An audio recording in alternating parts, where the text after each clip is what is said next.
وَإِذَا مَرِضْتُ فَهُوَ يَشْفِينِ۔ اور جب میں بیمار ہوتا ہوں تو وہی اللہ ہے جو مجھے شفا دیتا ہے۔ یہ آیت حضرت ابراہیم سے منسوب ہے۔ حضرت ابراہیم نے یہ نہیں کہا کہ جب اللہ مجھے بیمار کرتا ہے، بلکہ فرمایا جب میں بیمار ہوتا ہوں تو بیماری کی نسبت اپنی طرف کی اور شفا کی نسبت اللہ کی طرف کی۔ سبحان اللہ۔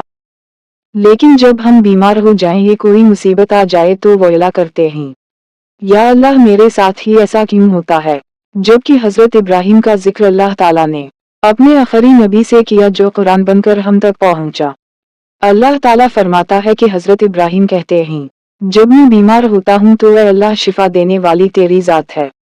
اس سے پتہ چلتا ہے کہ بندہ بیماری کو آزمائش سمجھ کر صبر کرے اور شفا کو اللہ کی رحمت سمجھے اور اپنے رب کی نعمتوں کا شکر ادا کرتا رہے۔